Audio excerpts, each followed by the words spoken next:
요한계시록 4장 1절 2절 말씀 우리 함께 살피도록 하겠습니다.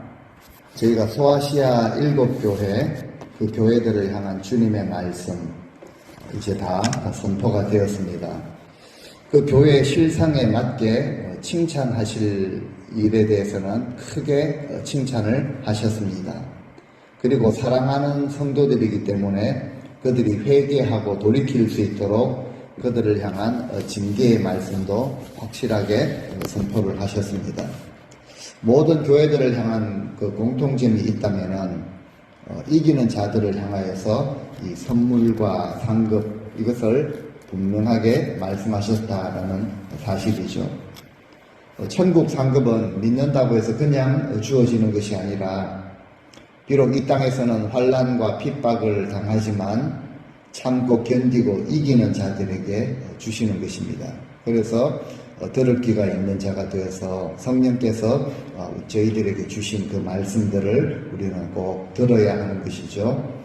지상의 모든 교회들은 주님의 재림 전에 반드시 그 상당한 환난과 핍박을 당하게 되어 있습니다. 그 시간들을 지나게 되어 있습니다.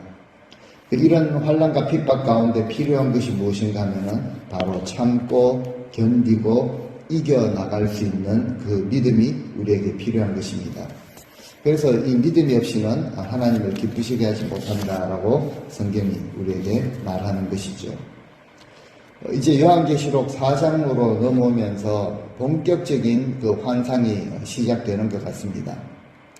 그런데 먼저 이제 환상에 대해서 무엇을 제일 먼저 보여주시는가? 하늘의 예배의 모습을 우리에게 보여주십니다. 앞으로 이제 7 대접, 이런 심판들이 이제 쏟아질 터인데 환난이나 진노나 심판에 대한 그런 환상이 아니라 천상의 예배의 모습을 우리 앞에 환상으로 이렇게 보여주시면서 이제 본격적으로 그 환상이 시작된다는 거죠. 그런데 우리가 이 땅을 살아가고 있는 성도들이 마지막 때에 지금 당하고 있는 모든 시험과 환난, 이것을 견뎌낼 수 있는, 이겨나갈 수 있는 힘과 용기, 이 담대함이 어디서 나오는가? 어디서 나온다고 생각을 하십니까? 이제 보여주시는 이 하늘의 예배의 모습이 이 문제와 연결이 되어 있다라고 볼 수 있습니다. 우리는 환난과 시험을 당합니다. 그리고 앞으로 진노의 그 심판들이 쏟아질 것이지만 우리 주님께 위로를 얻고 이겨나갈 수 있는 이런 힘과 용기, 담대함이 어디서 나오는가? 바로 예배에서 나온다라는 사실이죠. 당시 성도들은 로마 제국 아래에 핍박을 당하고 있었습니다. 그 성도들에게 모든 것을 섭리하시고 다스리시는 분은 바로 하늘의 하나님이시다. 이 땅에서 볼 때 제국의 황제라고 해서 권력을 마음대로 휘두르고 있지만 진정한 주권자는 황제가 아니다. 천지 만물을 지으시고 만물을 뜻대로 운행하시는 하나님이신 것을 바라보는 것이 바로 예배이죠. 이런 위로와 용기를 얻기 위해서 요한은 성령에 이끌려 하늘의 문으로 지금 올라가고 있습니다. 그리고 거기서 모든 것을 주관하시는, 그리고 보좌에 앉아 계시는 하나님을 보게 되는 것이죠. 1절 말씀입니다. 그 후에 내가 보니 라고 되어 있죠. 이 일 후에 7 교회를 향한 그 모든 말씀 후에 내가 보니 내 앞에 하늘로 통하는 문이 하나 열려 있는데 전에 들었던 그 음성이 다시 들립니다. 나팔 소리처럼 우렁찬 그 음성이 요한에게 이렇게 말합니다. 이리로 올라오너라. 내가 너에게 앞으로 마땅히 일어나야 될 그런 일들을 지금 보여주겠다. 그러니까 앞으로 마땅히 일어날 일들을 다 보여주신다라는 것이죠. 이 땅의 모든 역사 그리고 마지막 때의 모든 일들은 어떤 인간의 수단이나 방법, 어떤 세력이 아니라 하나님께서 왕으로 좌정하시어서 역사하시는 그 하나님의 섭리에 의해서 결정이 되어진다라는 것을 요한에게 확인시켜 주시는 것이죠. 하늘 보좌에 앉으신 하나님께서 여전히 세상을 다스리시기 때문에 이 땅의 교회와 성도들은 어떤 핍박과 시련 그리고 유혹 속에서도 이겨나가며 소망을 가지고 견뎌나갈 수 있는 것이죠. 우리는 참고 견디고 이기는 자가 되기 위해서는 무엇보다도 하나님 앞에 예배자로 살아야 합니다. 예배가 우리의 진정한 힘이 되는 것이죠. 오늘 본문에서는 먼저 이 예배에 대한 말씀을 주시죠. 우리 성도들이 이 땅을 살아가면서 지는 자가 되기를 원하는 사람은 아무도 없을 것입니다. 우리가 이기는 자가 되기 위해서 바로 이 하늘의 예배, 천상의 예배를 꿈꾸며 이 땅을 살아가는 동안도 우리가 예배를 회복하는 그런 자들로 살아야 하는 것이죠. 이 자리에 우리 모든 성도님들은 예수님을 주로 믿고 난 후에 우리는 평생 오늘까지 하나님 앞에 예배를 드리는 예배자로 살아오셨습니다. 그래서 예배에 대해서 내가 좀 안다라고 생각하기도 하지만 때로는 우리의 연약함이 어디 있습니까? 너무 습관적으로 형식적으로 예배를 드리다 보니까 진정한 예배자의 모습을 우리가 많이 잃어버리기도 했다라는 그 반성이 있죠. 그래서 우리는 오늘 주시는 이 본문을 통해서 다시 한번 우리가 하나님 앞에 예배를 회복해야 하는 것입니다. 사실 우리 그리스도인들이, 우리 성도들이 이 땅을 살아가면서 겪게 되는 모든 삶의 실패는 예배의 영광을 경험하지 못한 데서 비롯된 것이라고 볼 수도 있습니다. 예배라는 것은 하나님의 임재를 경험하며 하나님의 그 귀한 높으신 영광을 경험하게 하는 사건이죠. 어떤 행사가 아니라 하나님 앞에 그 영광을 함께 바라보게 하는 놀라운 사건입니다. 사도 요한이 계시록 1장을 시작하면서 10절에 이렇게 표현을 했습니다. 우리 10절 말씀을 같이 한번 읽어 보시겠습니다.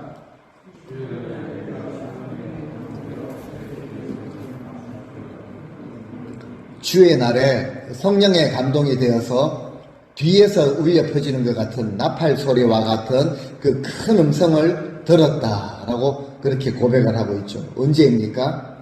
주의 날에, 주일에 하나님 앞에 엎드려 영과 진리로 예배를 드리다가 이런 경험을 하게 되었다는 것이죠. 근데 요한의 지금 현 상황은요, 유배가 되어 있습니다. 밤모섬에 유배가 되어 있는데 주일이 되자 하나님 앞에 예배자로 엎드려 하나님을 예배했던 것이죠. 그 순간 성령의 감동이 임하게 됩니다. 그리고 주의 음성을 듣게 되죠. 우리가 찬양을 그렇게 하나님 앞에 예배에 대한 찬양을 참 많이 드립니다. 하늘에 가득 찬 영광의 하나님, 우리 예배를 받아 주시옵소서라고 그렇게 고백을 했습니다. 또 하늘의 문을 열어 주옵소서라고 우리가 찬양을 드리죠. 우리들도 주의 날에 함께 모여서 예배를 드릴 때 요한이 경험했던 것처럼 하늘 문이 열려지게 되고 하나님의 영광이 충만한 것을 우리가 한번 볼 수만 있다면 얼마나 감격스럽겠습니까? 이사야 선지자 역시 우시야 왕이 죽던 해에 비통한 마음으로 성전에 들어갑니다. 그 성전에 들어가서 무엇을 했겠습니까? 하나님을 예배하며 기도를 하다가 주의 옷자락이 성전에 가득한 것, 그 영광이 충만한 것을 보게 된 것처럼 우리도 평생 예배를 드리며 살아왔는데요. 하나님 앞에 예배를 드리면서 이 거룩한 하나님의 영광을 한 번이라도 경험할 수 있다면 정말 이것이 우리가 평생을 신앙인으로 살아가며 우리 평생의 소원이 되어야 한다는 것이죠. 그런데 오늘 본문의 예배가 그것을 보여주고 있습니다.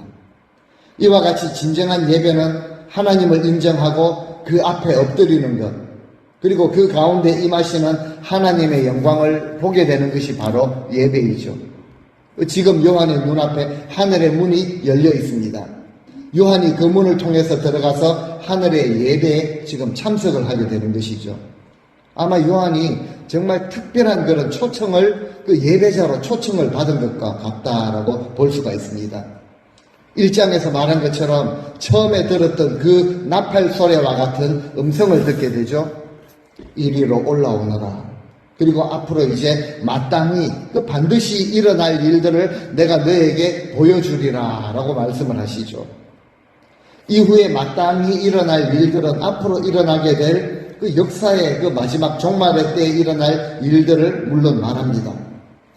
앞으로 일어나야 될 마땅한 일들 가운데 무엇보다도 우선이 되는 것이 오늘 본문을 통해 말씀하시는 것처럼 요한의 눈앞에 펼쳐지는 그 천상의 예배라는 것이죠.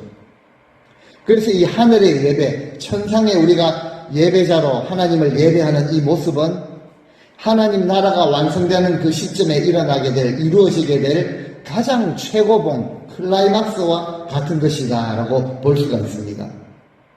후에 계시록 7장에 가서 보면은 천상의 예배가 또 나타납니다. 주님 재림하실 그때 각 나라와 백성과 족속과 방언들이 큰 무리가 나와서 주님을 찬양하는 이런 장엄한 광경이 펼쳐집니다. 요한계시록 7장인데요. 9절 10절을 우리 한번 어떤 예배의 모습인지 한번 읽어보시겠습니다. 이 일 후에 내가 보니 아무도 능히 셀 수 없는 큰 무리가 나와 흰옷을 입고 손에 종려 가지를 들고 보좌 앞과 어린 양 앞에 서서 큰 소리로 외쳐 이르되 구원하심이 보좌에 앉으신 우리 하나님과 어린 양에게 있도다 하니. 어떻게 보면은 요한계시록의 주제는요, 마지막 때에 주어질 재앙을 통해 일어나게 될 그런 무시무시한 광경들이 아니라 바로 이 구원받은 성도들이 구원의 은혜에 감사하며 감격하며 하나님을 찬양하는 이 예배가 요한계시록의 주제라고 볼 수가 있습니다. 계시록을 통해 지금 요한이 경험하는 이 천상의 예배는 장차 완성될 하나님의 나라에서 마땅히 되어질 그 일을 우리에게 미리 보여주시는 예고편과 같다라는 것이죠. 이제 2절을 보시면은 요한이 하늘로 그 하늘 예배 초청을 받아서 올라가게 되죠. 그리고 성령에 감동되어서 처음으로 보게 된 것이 무엇인가 라는 것을 말하고 있습니다. 2절을 같이 읽겠습니다. 내가 곧 성령에 감동되었더니 보라 하늘에 보좌를 베풀었고 그 보좌 위에 앉으신 이가 있는데, 그 순식간에 요한에게 성령의 감동이 임하였고 그 순간 하늘의 문이 열리고 하늘로 지금 인도가 되었습니다. 이런 요한의 눈앞에 펼쳐지는 광경이 무엇인가?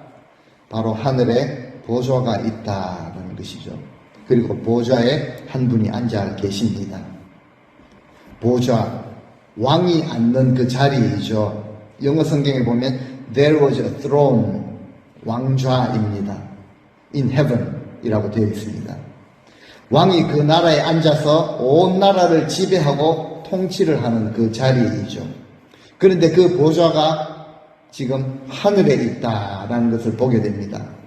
하늘에 있다라는 것은요, 온 우주 만물을 통치하시는 지배자가 계시다라는 사실이죠. 하나님께서 그 자리에 앉아 계십니다. 그러니까 우리의 예배는요, 가장 높은 자리, 모든 것을 결정하시는 그 자리를 하나님께 내어드리는 것이 예배입니다. 이런 예배를 우리가 경험하지 못하면은 늘 내가 그 자리에 앉아야 하는 것이죠. 내 소견대로 움직여야 하는 것이고, 실패를 하든 낭패를 입든 큰 손해를 보게 되든 내가 결정을 한 것이라야 만족이 되는 그런 신앙에 머무를 수밖에 없다라는 것이죠.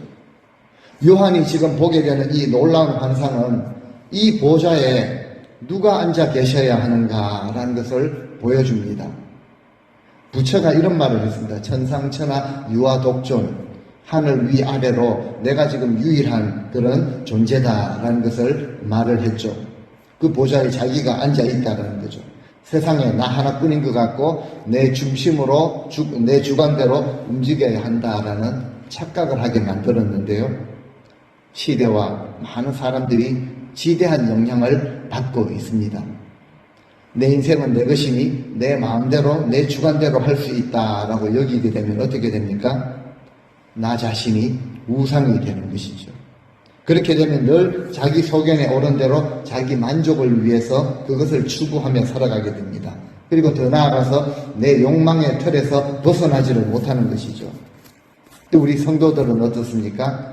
하나님을 우리 인생의 주인으로 모시고 살아가는 자들입니다. 하나님은 온 우주 만물뿐만 아니라 각 사람 개인의 인생까지도 주관하시고 통치하시는 만유의 주가 되시고 왕의 왕이 되시며 절대 주권자가 되시는 분이십니다. 그리고 예배는 이 하나님께 찬양과 영광과 경배를 모두 올려드리는 것이죠. 우리의 예배의 대상도 하나님이시고 우리 삶의 목적과 기쁨도 하나님이 되시는 것입니다. 이것이 바로 성도들의 진정한 신앙의 고백이라는 것이죠. 우리는 이 고백을 분명히 해야 합니다. 많은 유혹과 시련과 또 시험, 그리고 때로는 손해를 보고 아픔을 겪고 때로는 외면을 당하는 이런 어려움 속에서도 보좌에 앉아 계시는 하나님을 바라보고 믿음으로 예배자의 삶을 살아가야 하는 것이죠. 우리는 섬김의 대상을 분명히 해야 합니다. 우리는 사람을 중심으로 어떤 이익을 중심으로 섬기는 자들이 아니라 하나님 한 분을 예배하는 자들이죠. 그리고 그분께 우리 자신을 드리는 것이 바로 진정한 예배입니다. 우리가 하나님 앞에 올려드리는 이 예배는 그냥 전혀 아깝지도 않은 쓰다 남은 것 그렇게 바치는 것이 아니라 영어로 worship이라고 하죠. 가치가 있는 그분께, 가장 높으신 분께 그에 맞는 대접을 해드리는 것이 바로 예배입니다. 우리가 예배를 드린다라는 표현을 하지 않습니까? 예배의 본질은 하나님 앞에 드리는 것에 있습니다. 간혹 정말 잘못된 표현인데요. 간혹 우리 입에서 예배 본다라는 표현이 그냥 나오기도 합니다. 굉장히 잘못된 표현이죠.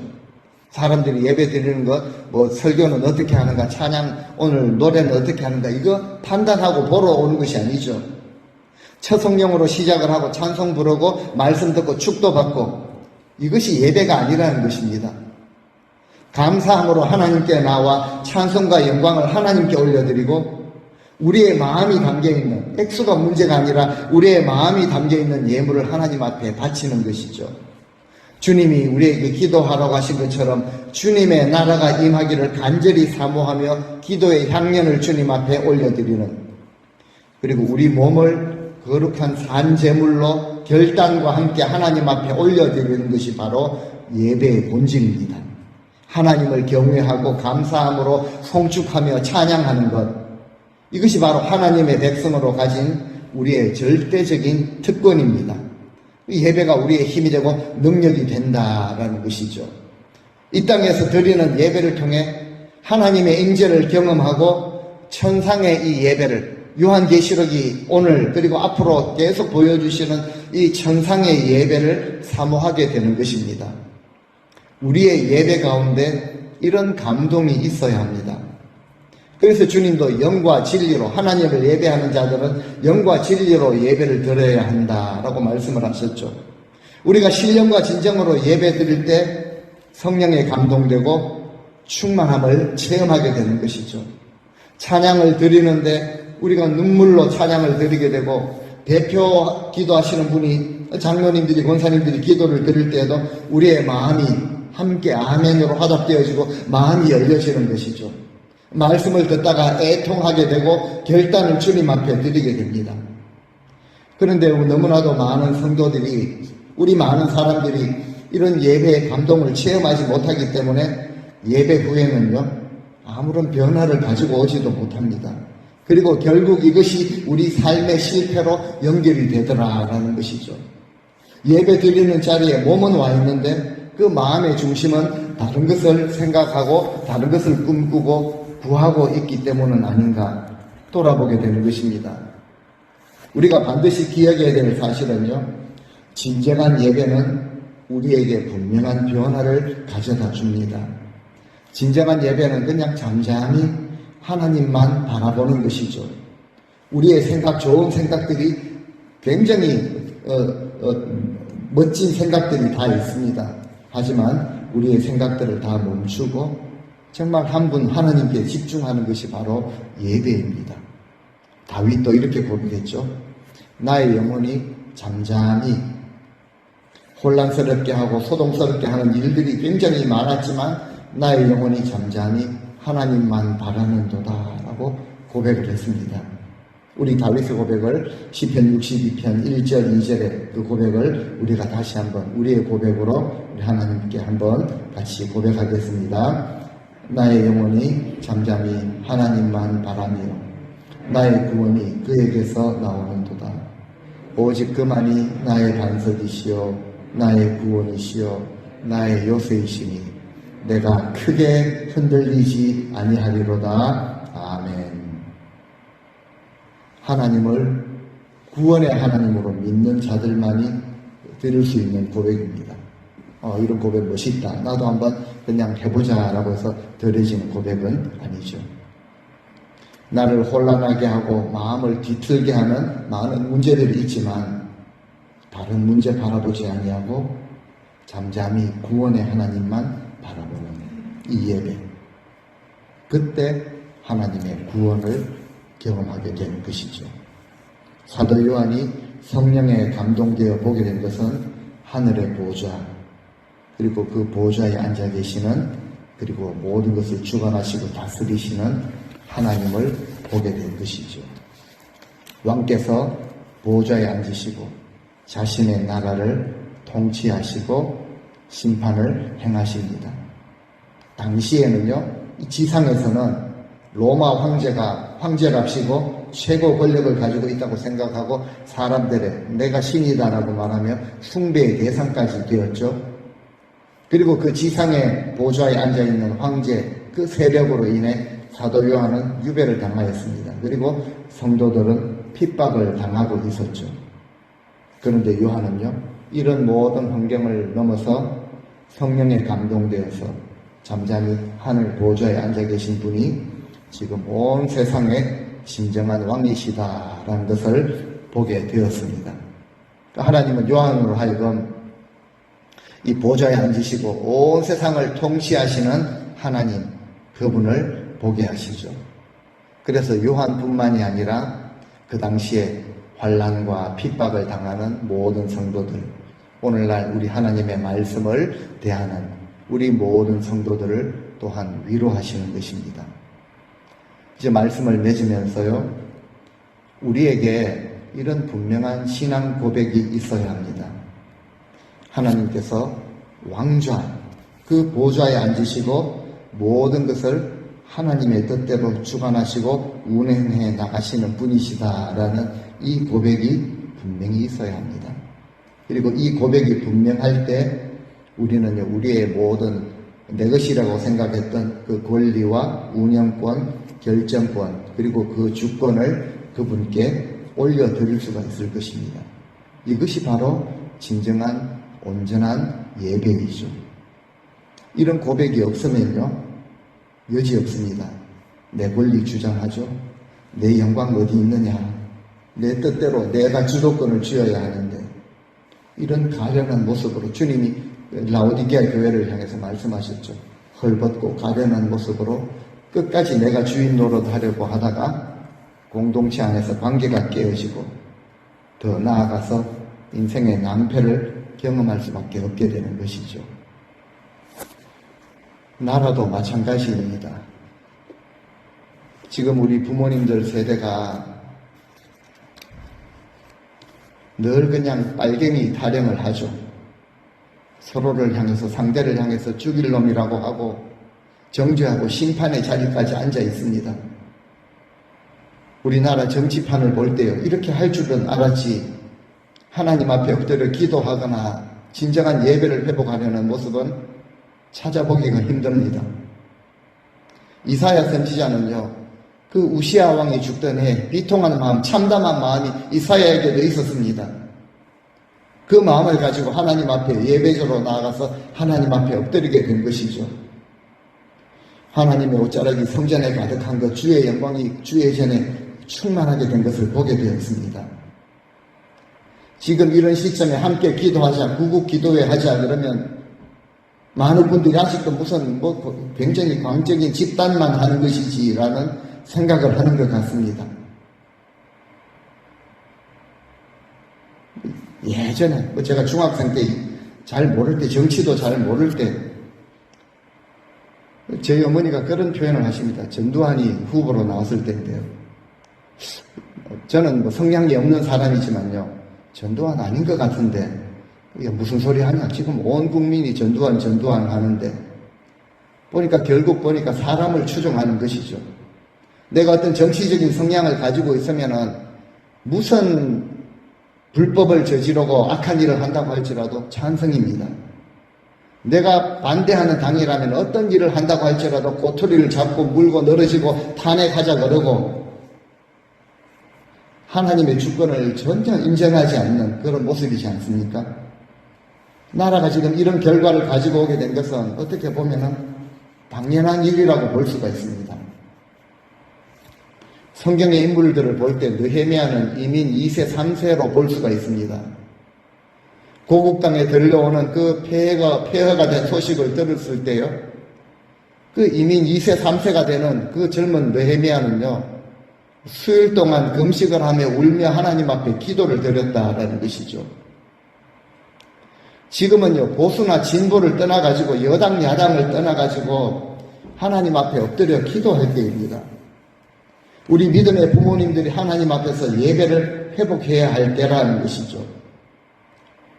말씀드린 것처럼 우리 인생이 겪게 되는 모든 실패, 나라와 민족이 겪어야 하는 이런 모든 아픔, 구약의 역사가 그것을 보여주지 않습니까? 하나님을 진정한 왕으로 모시고 섬기지 못하는, 하나님 그분 한 분 앞에 진정한 예배를 드리지 못한 것에서 비롯된 문제들이었습니다.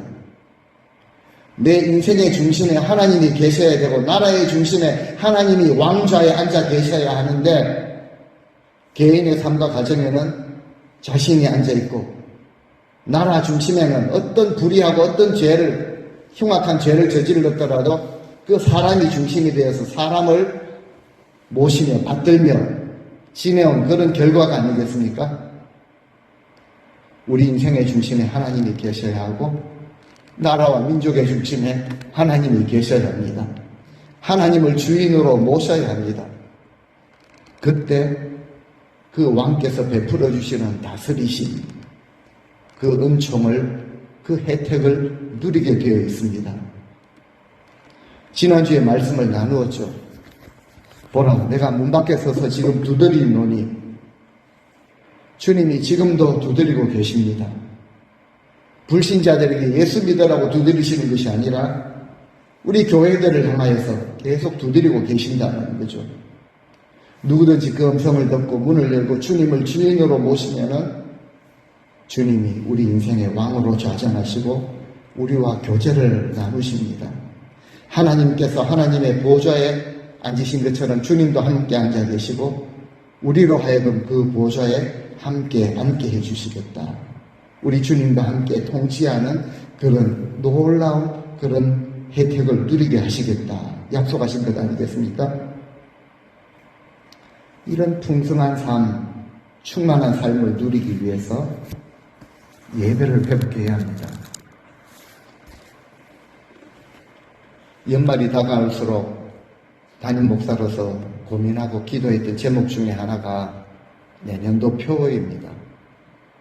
정말 저와 우리 성도님들이 함께 모든 하나님의 말씀이 다 진리의 말씀이지만 이것 하나 붙들고 회복했으면 하는 것 가지고 기도하다가 내년도 표를 예배를 회복하게 하옵소서로 정했습니다.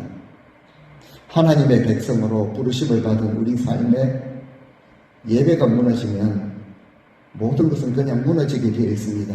잘 되던데요, 더 얻었는데요, 낭패당하게 되어 있고 사라지게 되어 있습니다. 하나님 앞에 진정한 예배가 회복되어지면 모든 것이 회복되어질 것입니다.